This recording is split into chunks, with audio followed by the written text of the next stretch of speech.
Anak ng diwata, nagbibigay ng swerte sa buong baryo.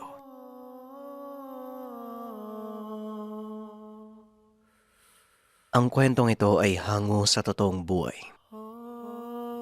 Mula ito sa isa nating kabayan na itago na lang natin sa pangalang Marcel. Taong 1990, Negros Occidental. Kayong dalawa, wala ba kayong planong mag-anak? Abay, ilang taon na kayong kasala? Sino bang may problema? Marcel, alam mo naman na hindi kami bumabata ng tatay mo. Sana man lang bago kami mawala sa mundo, mabigyan nyo kami ng apo. At saka, malapit lang naman kayo dito. Ni hindi man lang kayo dumadalaw. Kung hindi pa kami magdadrama, walang pupunta. Wika ni Nanay Kita. Ay nako, Kita, hayaan mo na. Ang importante, nakikita natin silang maayos. Nga pala, baka kailangan nyong magpahilot. Alam mo dati si Nanay Kita mo, medyo may problema din yan sa matres. Hindi naman kami kagad nagkaroon ng anak Pero hindi ganyang katagal yung sa inyo. May mga kakilala kaming manghihilot. Sabihin nyo lang ha, para masamahan kayo ng nanay nyo. Wika ni Tatay Nitoy. Naisipan na naming magpatingin kaso nag-aalangan po kami. At saka lagi kasing abala sa trabaho si Marcel. Araw-araw po siyang nasa bukid. Minsan gabi nang umuwi Alam niyo naman po, kailangan niyang magdoble kayod ngayon. Ilang buwan nang hindi maulan. Araw-araw siya naghahanap ng mapagkukunan ng tubig. Hindi kagaya niyo dito. Malapit lang sa bukana ng balon. Hindi po kasi sumasapat yung tubig sa amin Tugon ni Isabel. Nay, tay. Dadating din po kami dyan at saka maaga pa naman po para magbuntis si Isabel. Baka hindi pa kami binibigyan ng itas dahil marami pa kaming kailangang unahin. Ayoko lang pong magaya sa mga... Wika ni Marcel. Sa mga kapatid mo, iba ang may supling. Tandaan mo, hindi bumabata ang katawan ng tao. Habang tumatagal, tumatanda at lumilit ang tsansa na magkaanak lalo pa sa babae. Abay, 30 anyos na itong asawa mo. Ay nako. Sige na nga, kumain na lang tayo. Ayaw namin kayong madaliin, pero sana lang, maisip nyo na masaya ang may anak. Sila ang bubuo sa pamilya, naiingatan nyo sa huli. Hindi mahirap ang tubig sa lugar natin. Ang problema, ang lupa na pinagtataniman. Sa palagay ko, hindi angkop ang mais. Ilang taon ko nang sinasabi sa inyo na gayahin nyo yung Kuya Mario nyo. Tubo ang itinanim anak. Saka sabi ko sa iyo, pag-aralan mo ang lupa. Hindi bale, kakausapin ko ang kuya mo na tulungan kayo ng sa gayon. Maayos ang taniman mo. Wika ni Tatay Natoy. Tumango na lang si Marcel sa sinabi ng ama. Naaasar si Marcel sa tuwing ikinukumpara siya kay Kuya Mario. Mula pagkabata, wala nang ibang magaling kung hindi ang nakakatandang kapatid. Iniisip ni Marcel na paborito ito ng ama. Isa ito sa mga rason kung bakit wala siyang ganang pumasyal sa tahanan ng magulang. Gusto din naman ng dalawa na magkaanak. Ang problema sa loob ng 5 taon, hindi sila makabuo. Pareho silang nag-aalala ngunit ayon kay Marcel, naniniwala siya na ang pagbubuntis ay biyaya ng ama. Ngunit ang hindi alam ni Marcel, marami nang iniinom na mga gamot si Isabel. Ngunit hindi pa rin nagtatagumpay, dala ng walang oras ang asawa at laging pagod sa paghahanap buhay. Ni wala itong oras sa kanya. Matapos ang pag-uusap, napagpasya ng dalawa na manatili na muna sa tahanan ng mga magulang. Sa sandaling panahon, nais man lang niya na masulit ang oras na kasama ang mga ito. Halos maghahating gabi na nang napagpasya ng dalawa na umuwi ng tahanan. Nagpaalam ang mga ito at nangakong dadalaw uli kapag may oras. Wala pa masyadong ilaw sa daan ng mga sandaling iyon habang binabagtas ang daan pauwi. Malawak na palayan at maisan ang daanan nilang dalawa at wala pa masyadong kabayan ng mga panong ito. Sa kanilang paglalakad, bigla na lamang may naaninag si Marcel. Naglalakad na liwanag, hindi kalayuan sa kanila. Sa paglalarawan niya, parang pormang bilog na mabilis sa sumuot sa maisan. Sandali lang. Nakita mo yun? Parang may... Liwanag? Baka alitap-tap lang. Napansin ko nga eh. Teka, parang natatakot ka yata, Marcel. Halika na, malapit na tayo sa bahay oh. Tugon ni Isabel. Hindi simpleng alitap-tap yun. Malaki, tapos pormang tao. Ayun oh, papasok ng maisan. Wika ni Marcel. Umuwi na nga tayo. Nakakatakot yung kilos mo eh. Halika na. Baka mamaya ano pa yung magpakita eh. Saka kung ano man yung liwanag na yan, hayaan mo na lang. Mabuti nga't may bantay ng maisa natin. Nang mamunga ng maayos. Tugon ni Isabel. Hindi maipaliwanag ni Marcel sa asawa ang nakikita. Tila iba ang nasisilayan ni Marcel kaysa kay Isabel. Ngunit hindi niya na ito pinansin. Nagmamadali ng umuwi ng tahanan. Baka tama si Isabel na namamalikmata lamang siya. Nang makapasok sa bahay, nakaramdam ng pagod at antok ang mag-asawa. Kaya kaagad silang nag-ayos ng higaan at nagpahinga. Madali naman silang nakatulog. Sa kalagitnaan ng pagtulog ay nanaginip si Marcel.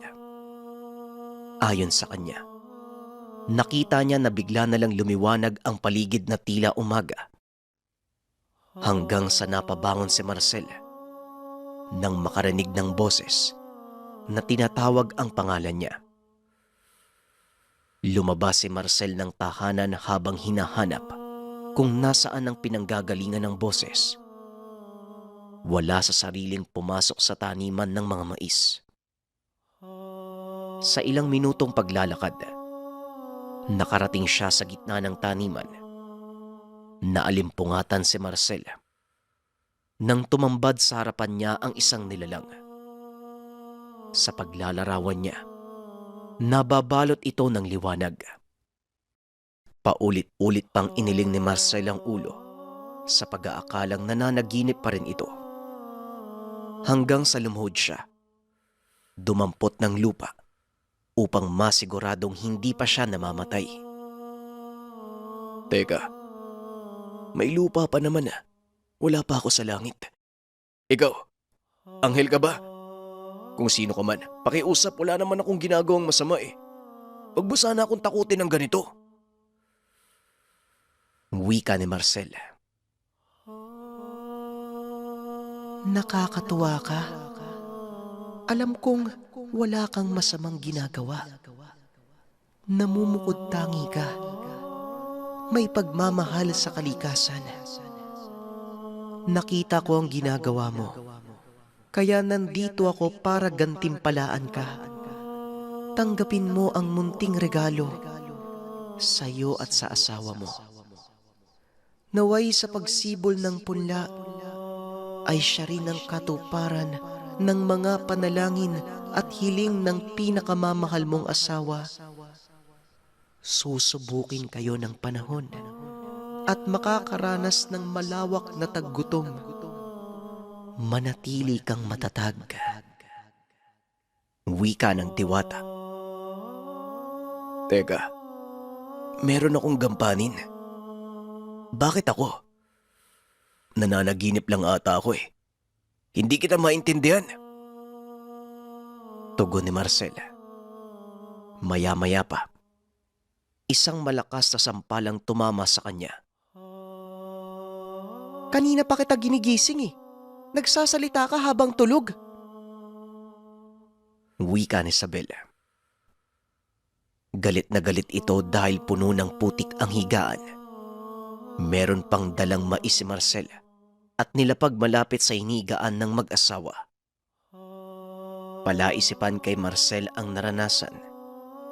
Hindi niya din maintindihan kung ano ba talaga ang ibinigay sa kanya ng nilalang. Gusto niya sanang magpaliwanag sa asawa, ngunit hindi niya alam kung saan uumpisahan. Nangingi na lamang siya ng pasensya kay Isabel. Bumangon na si Marcel sa higaan. Naglinis na lamang ito ng buong tahanan. Maging sa sala, nagkalat ang mga tangkay ng mais. Matapos maglinis, itinabi niya ang mga butil kasama ng dahong bigay sa kanya ng nilalang. Lumipas ang mga araw. Naging abala muli si Marcel sa gawain. Hindi niya namamalayan ang paglipas ng oras.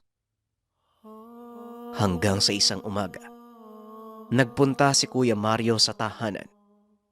Pumasyal para sana makausap si Marcel patungkol sa kumakalat na pandemya sa mga pananim.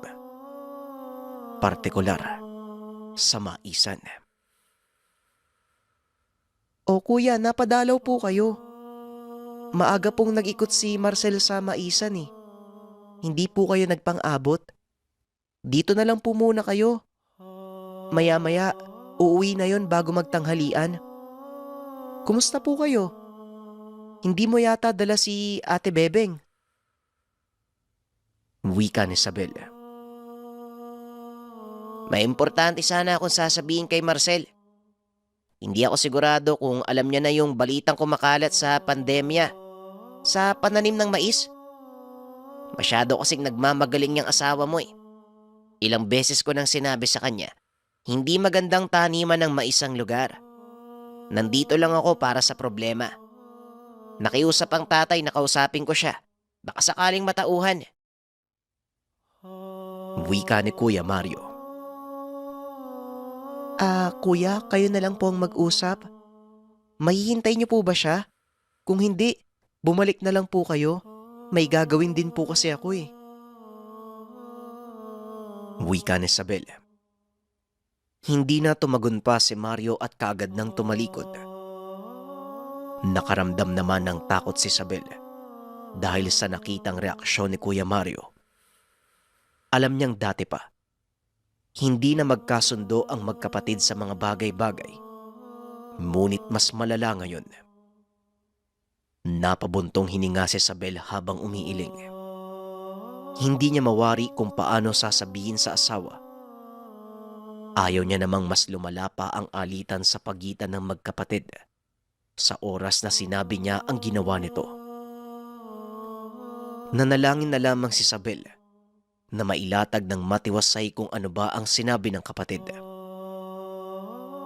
Bago magtanghalian, dumating na ang asawa. May bitbit itong sako na may lamang mais. Malungkot ang itsura. Nilalapag sa lamesa ang dala. Ayos ka lang ba, Marcel? Gutom ka na ba? Hayaan mo na. Ako na muna yung mag-aayos ng mga dala mo. Magpalit ka na nang makakain ka tapos makapagpahinga. Wika ni Isabel. Hindi na mumungay mga mais eh. Mula doon sa dulo ng pananim, natuyo na. Parang may nagsaboy ng lason, bigla na lang namatay yung mga pananim natin. Hindi lang sa atin maging sa kabilang bahagi ng taniman. Isabel, nalulungkot ako. Baka hindi tayo makakain ng maganda ngayong taon eh. Kinakabahan na ako sa susunod na anihan pero huwag kang mag-alala. Maghanap ako ng solusyon para dito. Wika ni Marcel. Ganun ba? Hindi bale. May awa ang Diyos. Pagsubok lang yan. Nga pala, dumaan dito si Kuya Mario mo kanina. Tugon ni Isabel. Nakwento niya ang naganap. Pagkatapos, inayos na ni Isabel ang mga dalang mais na nasa sako ng asawa. Ilang sandali pa ang lumipas. Habang abala si Isabel sa pag-aayos ng lamesang paglalagyan ng tanghalian, Nag-ayos naman si Marcel ng mga gamit. Hanggang sa nakita niya ang mga butil na naitabi kanina. Nagkaroon ito ng maliliit na ugat. Indikasyon na pwedeng ipunla ang buto. Natawa naman ang loob ni Marcel nang maalala ang panaginip. Sumagi sa isipan ang mga bili ng diwatang nagbigay sa kanya ng buto.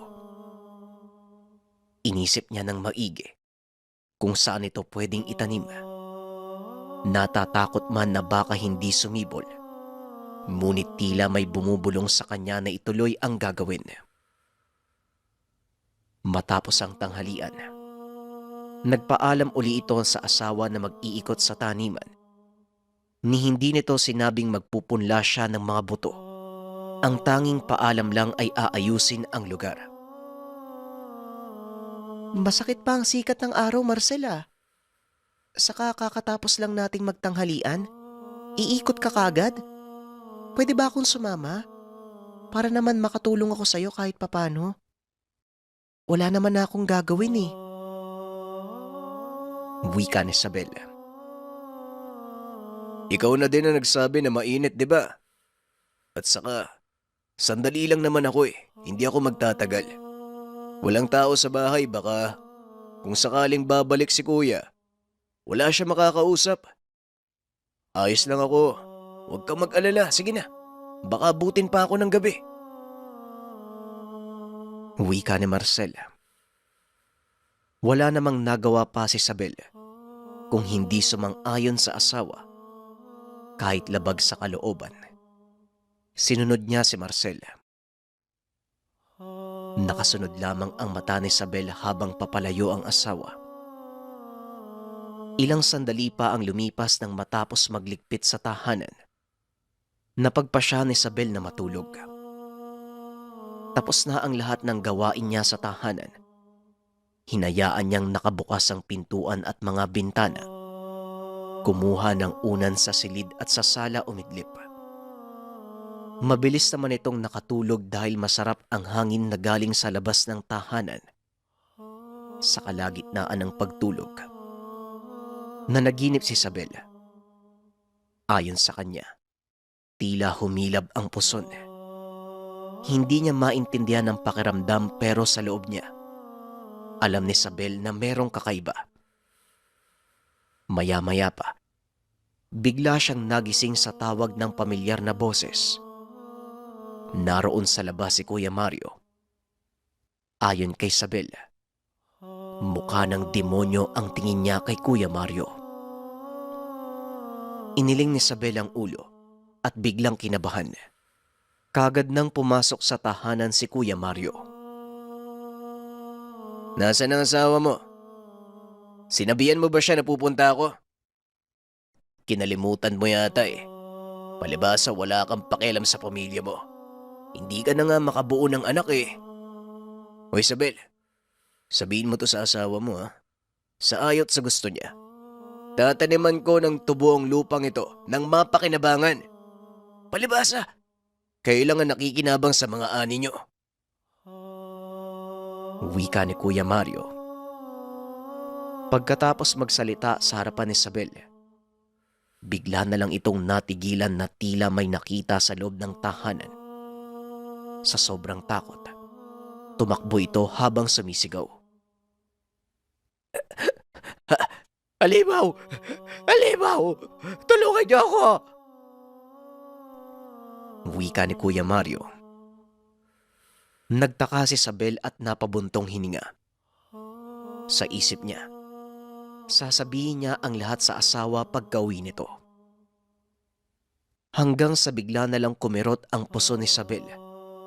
Alam niya na meron talagang kakaiba sa katawan. Ngunit binaliwala niya lamang ito.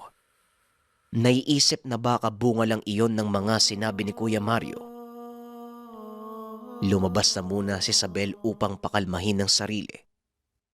Maya-maya pa nakita niya ang asawa. May dalang sako na puno ng laman. Nakangiti niyang sinalubong si Marcel at tinulungan sa mga dala. Tila nawala ang mga nararamdaman nang makitang nakangiti si Marcel. Hindi kagaya kaninang umaga. Sa pagpapatuloy ng kwento, pinakalma na muna ni Isabel ang lahat bago sinabi ang mga naranasan sa kapatid. Ayon sa salaysay nito, maging siya, hindi makapaniwala sa ginawa ni Kuya Mario. Hayaan mo, Isabel. Bukas na bukas, ako na mismo ang kakausap sa kanila. Ayos ka lang ba? Nako, may sakit ka ba? Pasensya na kung hindi kita natulungan sa mga gawaing bahay ha. Huwag mo nang isipin si kuya. Pangako, ayusin ko yan.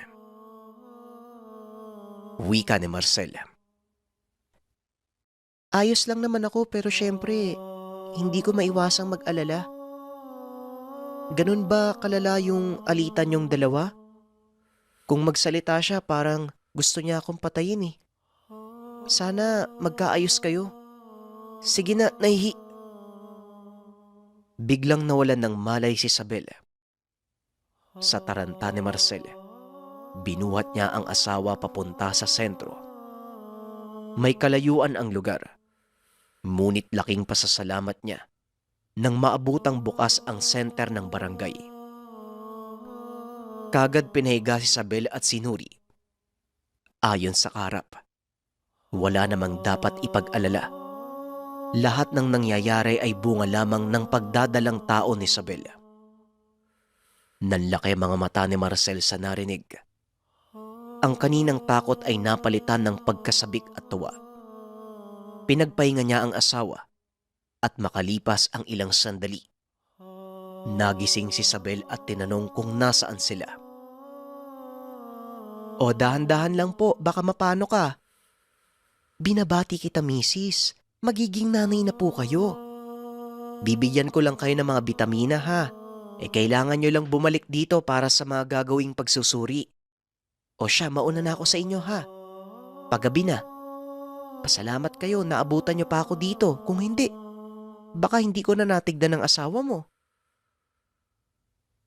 Wika ni Dr. Ana. Napapaisip man si Isabel. Ngunit mapapansin sa ngiti ni Marcel. Sigurado siya na may magandang balita na darating. Madilim na nang umuwi ang mag-asawa. Sobra ang pag-alalay ni Marcel sa kanya. Hinahawakan niya si Isabel habang binabagtas ang maisan. Ilang sandali pa, nagliwanag ang lugar na tila nakikisabay sa saya ang paligid. Nagtataka na namamangha si Isabel, habang si Marcel naman, todo ang pasasalamat. Alam niyang isang biyaya ang pinagkalob sa kanya ng diwata na nakita sa maisan. Marcel, ano bang sinabi ng doktor kanina? Hindi ko maintindihan eh. Tanong ni Isabel. Buntis ka, Isabel. Hindi ko alam kung paano ipapaliwanag eh. Pero bigay ng kalikasan yung batang nasa tiyan mo. Sa tamang panahon, sasabihin ko sa iyo ang lahat. Pero sa ngayon, umuwi na muna tayo. Kailangan mo na magpahinga, mahal ko. Tugon ni Marcel. Bata, magkakaanak na tayo? Diyos ko, maraming salamat. Dininig ang panalangin natin. Puwera biro ah. Naku Marcel, huwag mo kong bibiruin ng ganyan. Buntis? Paano ko mabubuntis? Kailan lang dinatnan ako ng dalaw eh. Baka nagkamali si Dr. Ana. Natutuwa ako pero mahirap maniwala eh. Wika ni Isabel. Hindi na tumugon pa si Marcel. Nakatitig lang habang nakangiti sa asawa. Gusto mang ipaliwanag ang mga naganap. Hindi niya magawa dahil hindi niya alam kung papaano. Ilang sandali lang. Nakauwi na sila ng tahanan. Walang kibo si Isabel. Nakikita niyang masaya ang asawa, ngunit may halong pagtataka. Hindi nagkibuan ang dalawa at diretsyo nang pumasok sa kwarto. Ilang sandali lang ay tahimik nang nakatulog ang dalawa. Napagod ang mag-asawa sa mga nangyari ngayong araw. Sa kalagitnaan ng gabi, dinalaw muli ng diwata si Marcel sa panaginip. Nagising nang tawagin ang pangalan niya sa labas ng tahanan. Natagpuan muli ni Marcel ang sarili na naglalakad sa gitna ng maisan habang sinusundan ng tunog. Ayon sa kanya, sa ikalawang pagkakataon, nasilayan niya ang nilalang na nababalot ng liwanag.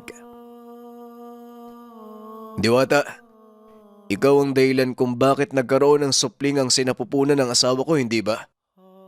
Pero natatakot po ako. Pakiusap, tulungan mo ako magpaliwanag sa kanya. Wika ni Marcel. Magaganap kung ano man ang dapat maganap. Huwag ka masyadong mag-alala. Galing pa rin sa dugo niyo ni Isabel ang sanggol. Kasabay ng lahat ng ito ang mga mabibigat na gampanin na malapit nang dumating.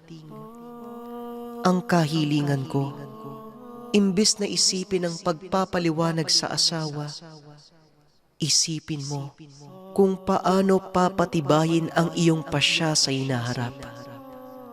Hayaan mong gampanan ni Isabel ang obligasyon para sa anak niyo. Balang araw, maiintindihan at mauunawaan niya ang lahat. Maniwala ka sa kalooban ng may likha. Sa ngayon, tanggapin mo ang munting handog ko sa iyo at sa asawa mo. Magbibigay ng proteksyon para sa kanya, pati na din sa sanggol. Tandaan mo, maniwala ka sa kapangyarihan ng may likha. Maniwala ka. Wika ng diwata habang unti-unting nawawala sa harapan ni Marcel. Humagulgol si Marcel, kasabay naman ng malakas sa sampal ng asawa. Imbis na matakot, nagalit si Isabel kay Marcel.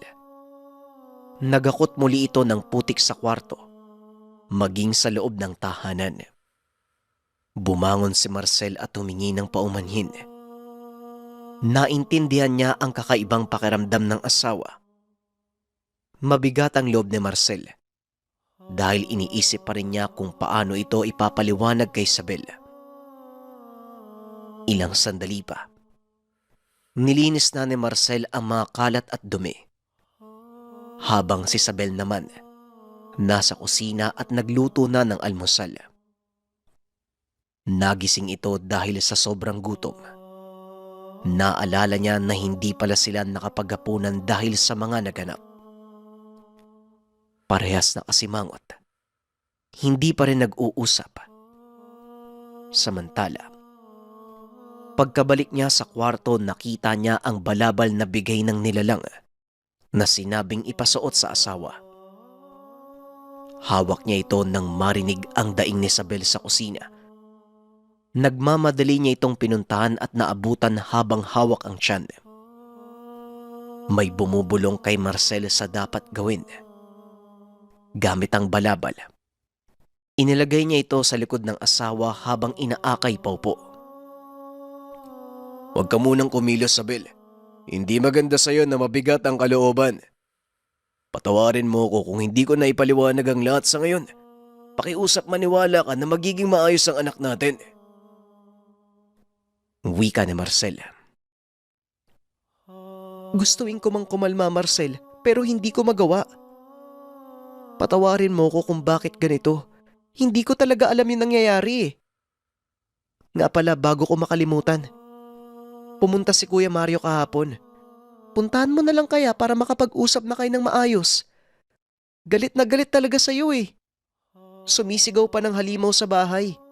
Ako lang naman yung kaharap niya. Saka kaninong balabal ba to? Gawa sa sutla. Salamat ah. Gumaan ang pakiramdam ko.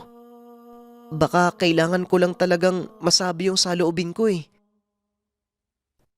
Wika ni Isabel. Huwag mong iwawala to, ha? Kapag masama ang pakiramdam mo, gamitin mo lang. Bigay ito ng ng kaibigan ko. Para sa'yo daw gamitin mo pang proteksyon. Basta kapag nakaramdam ka ng kakaiba sa katawan mo, gamitin mo lang yung balabal. Huwag mo nang alalahanin si Kuya Mario, ako nang bahala doon. Balot ng kambugan yung taong yun, kaya ganun lang kung maliitin ako eh. Sige na, kumain na tayo para... Natigil sa pagsasalita si Marcel nang makita ang malaking nilalang sa gilid ni Isabel. Tumayo ang balahibo ni Marcel dahil nakangiti lang ito habang nakatitig sa kanya. Napakalaki, tila nakasuot ng pangkawal. Nakatayo lang na mukhang gabay ng asawa. Sa ilang taong pagsasama, ito pa lamang ang unang pagkakataon na nakita niya ang nilalang.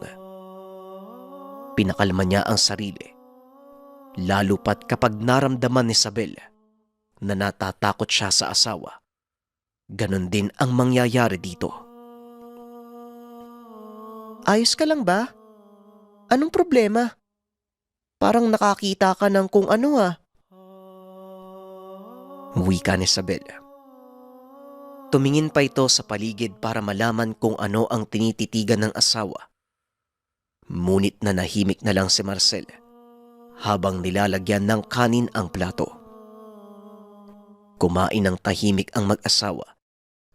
Ngunit panay pa rin ang tingin sa katabi ni Isabel. Nang matapos ay napagpasya ng dalawa na maglakad-lakad. Bago pa man tumaas ang araw, nalibot na nila ang buong lugar.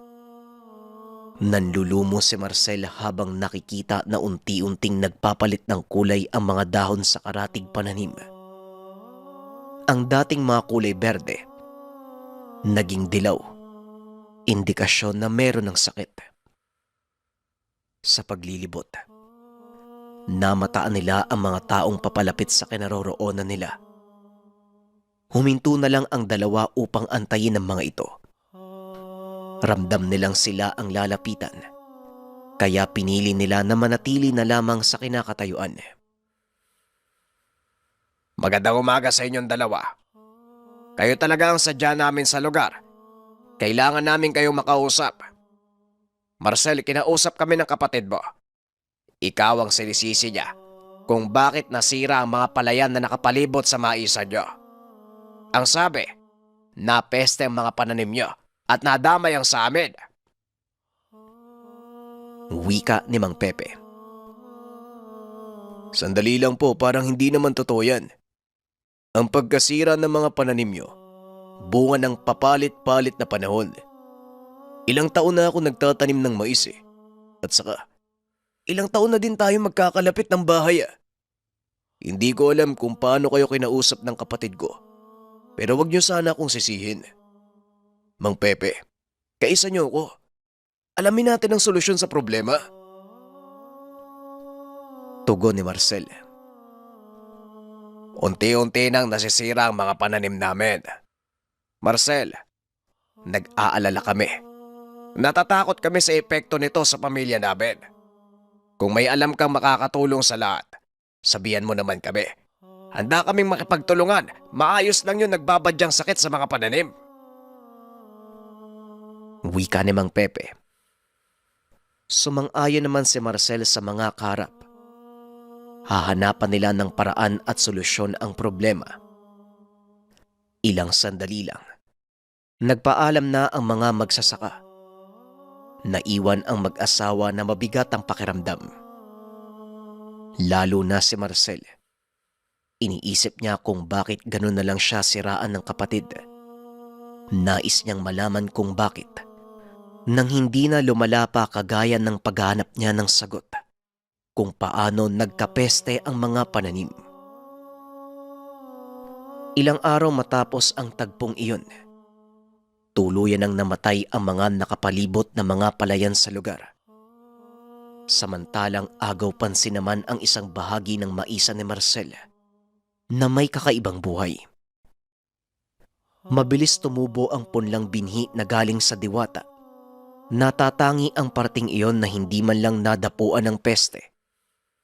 Sa kabilang banda, Kinausap na din ni Marcel ang mga magulang para kumprontahin ang ginawa ng kapatid. Ayon sa mga ito, walang intensyong masama si Kuya Mario kung hindi makatulong. Taliwas ang sinabi ng mga magulang sa ginawa ng kapatid. Hindi na nagsalita pa si Marcel. Alam niyang nabilog na ni Kuya Mario ang ulo ng mga magulang. Kahit anong paninira ang ginagawa sa kanila, hinayaan na lang ito ni Marcel. Ayaw niya ng gulo at lalong ayaw niyang bigyan ng sama ng loob ang mga magulang dahil lang sa ibang pag-uugali ng kapatid. Anak, walang masama kung susundin mo ang kuya mo. Bakit kasi mas pinupursige mo yung mais eh? Ni hindi ka nga nagkakapera ng malaki. Hindi din naman maayos ang pagtubo ng pananim mo. Ang sabi ng kuya mo, matutulungan ka niya kung tubo ang ilalagay mo. Wika ng ama. Marcel, makinig ka naman sa amin. Alam namin ang makakabuti sa'yo. Binigay yan ng ama mo dahil alam namin na mas mapapangalagaan mo. Para hindi na mag-alala ang kuya mo, sundin mo na lang ang kagustuhan niya. Para naman sa inyo yung mag-asawa. Wika ni Nanay Kita. Nang matapos ang pag-uusap, kagad na itong nagpaalam sa mga magulang at sinabi pa na marami siyang kailangang gawin. Bago umuwi ng tahanan, dinaanan niya muna ang maisan. Inikot ito upang matignan kung anong parte ang nasira. Naawa siya sa mga nakapalibot na palayan. Sira na ang karamihan at hindi na maganda ang bunga. Habang naglilibot, hindi maiwasan ni Marcel na matuwa nang makita ang isang parte ng maisan na malago at meron ng bunga. Maganda ang mga butil ayon sa kanyang pagsusuri. Kagad naisip ni Marcel na sabihan na magtanim ng mais ang mga kapitbahay gamit ang butil na nagmula sa diwata. Ibabahagi niya ito sa mga taong kagaya niyang nagsusumikap. Masaya siyang ibinalita sa asawa ang nakita. Habang nasa daan, naramdaman niya na tila may nakasunod sa kanya. Hindi pa naman madilim. Nakikita niya kung sino man ang nakasunod. Akmang lilingon pa sana, biglang may pumukpok sa ulo niya. Kagad nawalan ng malay si Marcel. Nagising na lamang siya na nasa harap niya ang asawa. Marcel! Marcel, ayos ka lang ba? Natakot ako nung nakita kita sa pinto kagabi. May tuyo pang ang dugo sa ulo mo eh.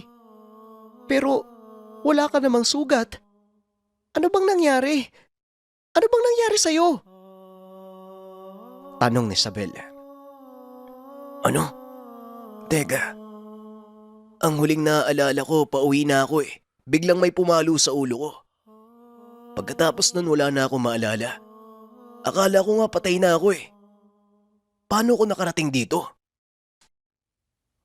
Tugon ni Marcel. Habang inaalalayan siya ng asawa, nakikita niya ang nilalang sa gilid ni Isabel na tila may nais ipaiwatig. Yumuko naman siya sa nilalang at nagpasalamat. Alam niyang protektado maging si Isabel, kaya kung sino man ang nanakit sa kanya, ipinagpasa Diyos niya na lang ito. Dumaan pa ang mga araw at mabilis na lumaki ang tiyan ng asawa. Lagi nitong suot ang balabal na gawa sa sutla, kaya hindi na ito nakaramdam ng kakaiba habang nagpubuntis. May mga nakakapansin sa biglaang paglaki ng tiyan ni Isabel. Maging sa mga biyanan, umabot na ang balitang buntis ang asawa ni Marcel. Masaya ang mga itong dumalaw sa tahanan. Ngunit sa kasamaang palad, hindi din nakatagal sa lugar ang dalawang matanda. May kakaibang pangyayari silang naranasan habang nasa bahay ng mag-asawa. Ang init naman ng bahay niya. Isabel, nakabalot ka pa ng balabal, hindi ka ba naiinitan? Wika ni Nanay Kita. Oo nga nararamdaman ko din eh. Parang sinisilaban ako dito. Nakabukas naman yung mga bintana pero bakit ang init? Nga pala, ni hindi nyo kami nabesuhan na nagdadalang tao na si Isabel. Nung kailan lang pumasyal kayo sa bahay, parang hindi naman ganyan. Saka, kung hindi pa sinabi ng mga kakilala natin, wala talaga kayong planong sabihan kami. Hindi bale, mukhang maayos naman ang lahat. Wika ni Tatay Nitoy. Anak Marcel, hindi lang kami pumunta dito para mangamusta. May nangyari sa Kuya Mario mo hanggang ngayon. Hindi niya nagagalaw ang mga kamay niya, namamaga. Galing na sila sa doktor. Pero ang sabi, infection daw. Binigyan naman siya ng mga gamot, pero hindi tumatalab ang ibinigay ng doktor. Sabi ko nga dito sa ama mo, tawagin na lang namin yung albularyo si Mang Ambo. Baka sakaling hindi naman talaga doktor ang kailangan ng kapatid mo. Alam mo naman yon, maghapong nasa bukid din. Wika ni Nanay Kita. Baka po dala lang ng ginawa niya. Sige po, sabihan niyo po ako kung kailan kayo tatawag ng albularyo at sasamahan ko po kayo. Alam niyo naman po, di ba? Hindi ko din maiwan yung trabaho ko. Kakausapin ko pa yung mga kapitbahay naming magsasaka na magpalit sila ng palay. Gawin na lang mais. Mahaba ang tag-init. Kaya kailangan maihanda yung mga binhing pamalit sa mga nasirang mga palay. Tugon ni Marcel. Kung pwede sana anak, ngayon na.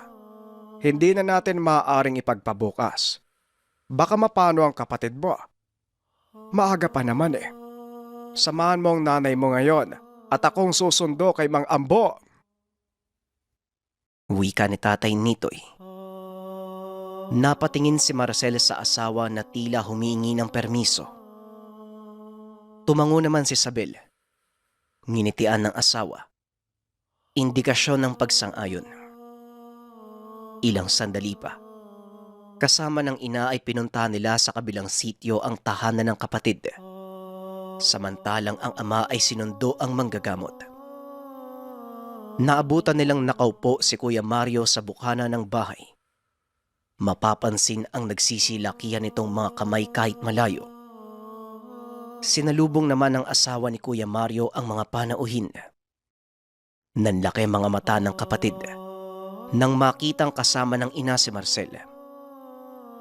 Halos hindi ito makapagsalita nang nasa harapan na ang kapatid na inakala niyang mamamatay dahil sa ginawa niyang pagpalo sa ulo. Nangilabot sa kinauupuan si Kuya Mario nang hinawakan siya ni Marcel upang kamustahin. Naiiyak siya habang tila nanghingi ng tawad. Pero walang boses na lumalabas sa bibig. Maya-maya pa dumating na din ang ama, kasama ang albularyo na si Mang Ambo. Inayos nila ang kinauupuan ni Kuya Mario, habang si Marcel nasa gilid kasama ang ina. Si Tatay Nitoy at asawa ng kuya ay alalay ng albularyo. Napatigil bigla ang albularyo nang may naaninag na figura katabi ni Marcel. Napadasal ito nang wala sa oras, nang masigurado kung ano ang nakikita. Batid kong hindi ako kailangan ng anak niyo para gumaling. Andito si Marcel. Nasa kanya ang kasagutan. Wika ng albularyo. Nakasentro lang ang tingin ng albularyo sa kinakatayuan ni Marcel, kaya nabaling ang atensyon ng lahat sa kanya. Ano bang sinasabi mo, Ambo? Paanong si Marcel? O ikaw anak, may ginawa ka ba sa kuya mo? Ginawan mo ba ng masama ang kapatid mo? Tanong ni Tatay Natoy.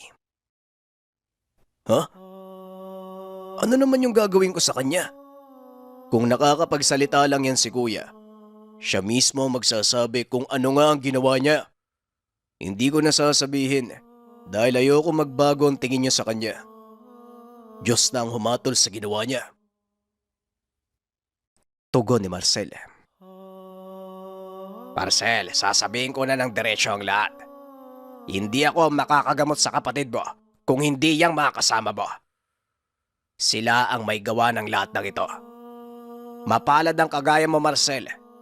Isang taong pinagkalooban ng kakaibang regalo galing sa kalikasan. Wika ni Mang Ambo. Napaluhod naman sa harap ni Marcel ang albularyo. Niyuko ang ulo bilang respeto. Nagtaka ang mga kasama nila sa kwarto kung ano ang nangyayari. Ipagpaumanhin mo kung hindi ko kagad nakita. Kung ano man ang pagkakasalang ginawa ng kapatid mo, ay sana mapatawad na. Wika ni Mang Ambo.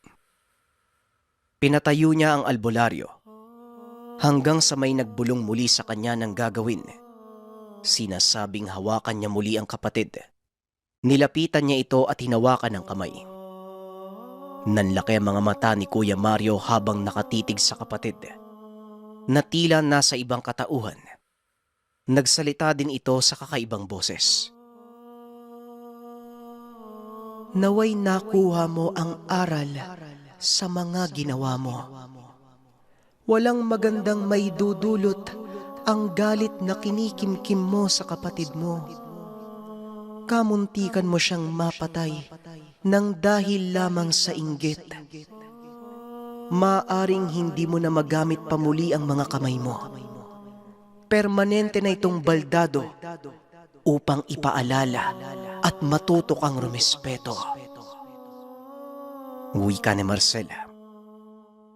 Umiyak ng todo si Kuya Mario habang si Marcel ay niyakap na ang kapatid. Humingi ito ng tawad at sinabing nagsisisi na sa mga nagawa. Nagtataka man ang lahat. Ninais ni Marcel na wag nang ikwento sa magulang ang naganap. Ayaw niyang mawalan ito ng respeto kay Kuya Mario. Bago magdilim ay inayos niya ang lahat. Hinatid na din ng magulang sa tahanan ng mga ito. Umuwi siya sa tahanan na magaan ang pakiramdam. Ilang sandali lang ang lumipas. Nakita niya ang kumpol ng mga tao na nasa harapan ng tahanan. Iniintay ang pagdating niya. Kausap nito ang asawa. Ayon sa mga ito, hihingi sila ng mga binhi ng mais para pamalit sa palay. Nakita nilang maayos at malago ang naitanim ni Marcela. Bago niyo pa po sabihin, naayos ko na po eh. Talagang bibigyan ko kayo. Huwag po kayo mag-alala. Aalalayan ko po kayo para maayos yung pananim niyo.